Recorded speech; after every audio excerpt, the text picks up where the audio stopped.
বড়বারের মতো এবারে ঐতিহ্য মেনে সাবরুমের দমদমা পঞ্চায়েতে দাসপাড়াতে অনুষ্ঠিত হলো 14 দেবতা পূজা। সাবরুমের দমদমা গ্রাম পঞ্চায়েতের অন্তর্গত দাসটিলায় বরাবরের মতো ঐতিহ্য মেনে এবারও 14 দেবতা পুজো অনুষ্ঠিত হয়। 1955 সাল থেকে ঘটা করে হয়ে আসছে এই পুজো। প্রতি বছর খার্চি পুজোর সময় গ্রামীণ মহিলারা স্থানীয় স্তরে পুজোর আয়োজন করেন। পুজো উপলক্ষে মহাপ্রসাদও বিতরণ করা হয়। ব্যুরো রিপোর্ট, নবীন ত্রিপুরা। নমস্কার, আমি সাবরুমের দমদমার দাসটিলা 14 দেবতা মন্দির থেকে 14 দেবতার পক্ষে সবাইকে আন্তরিক প্রীতি, শুভেচ্ছা এবং ভালোবাসা জানিয়ে এই মন্দিরের বা এই যে পুজোর কিছু তথ্য আপনাদের সামনে তুলে ধরার চেষ্টা করছি। 1955 সালে আমাদের পূর্বপুরুষরা বাংলাদেশ থেকে এখানে এসে স্থায়ী বাসস্থান গড়ার পরিকল্পনা করে। তখন আমাদের এই টিলাটার নাম ছিল বাঁশটিলা, কারণ বাঁশে ভর্তি ছিল। সেটাকে পরিষ্কার পরিচ্ছন্ন করে বাসস্থানের যোগ্য করে তারপরে কিছু পরিবার এখানে স্থায়ীভাবে বসবাস শুরু করে।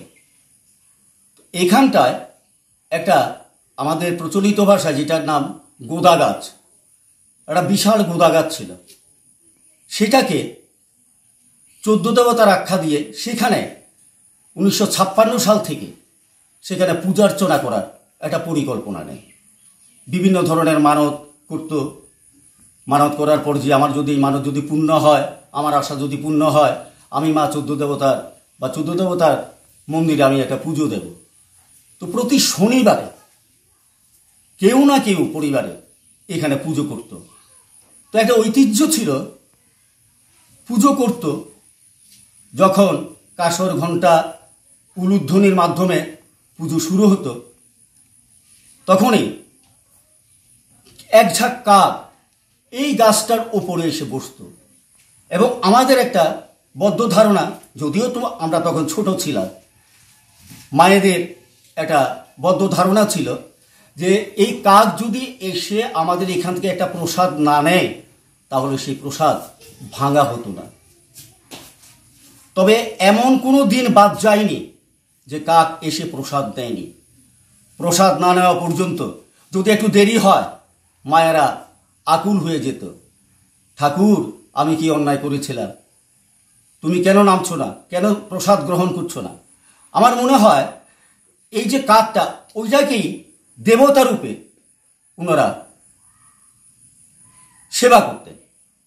যাই হোক, তো এটা ধীরে ধীরে ধীরে ধীরে চলতে থাকে। আমরা এরপরে কি করলাম, গ্রামের সবাই মিলে একটা সভা করলাম যে এখানে তো পুজো দেওয়া হয়, তাহলে আমরা সবাই মিলে যদি এখানটায় একটা কিছু প্রতিষ্ঠা করতে পারি। তখন সবাই এক ডাকে সাড়া দিল। যাই হোক, পুজো চলতো, কিন্তু আমাদের উপরে কোনো ছাউনি ছিল না। উন্মুক্ত জায়গা, পুজো হতো, আনন্দ হতো। এরপরে কয়েক বছর যাওয়ার পর আমরা একটা পরিকল্পনা করলাম, একটা কমিটি গঠন করলাম। গঠন করে চিন্তা করলাম এখানে একটা অন্তত মাটির হলেও একটা মন্দির করি। যাই হোক, সবার প্রচেষ্টায়, গ্রামের সকলের সহযোগিতায় একটা ছোট্ট হলেও একটা মন্দির আমরা প্রতিষ্ঠা করি। এরপরে এই মন্দিরে পূজা অর্চনা চলে। এখানে তারপর মন্দির প্রতিষ্ঠা হয়।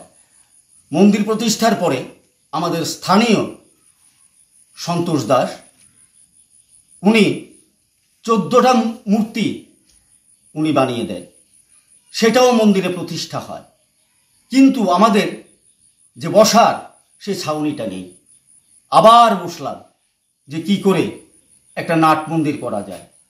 গ্রামের সবাই সাড়া দিল, সবার সহযোগিতায় আমরা একটা ছোট্ট হলেও একটা নাট মন্দির আমরা করেছি। এবং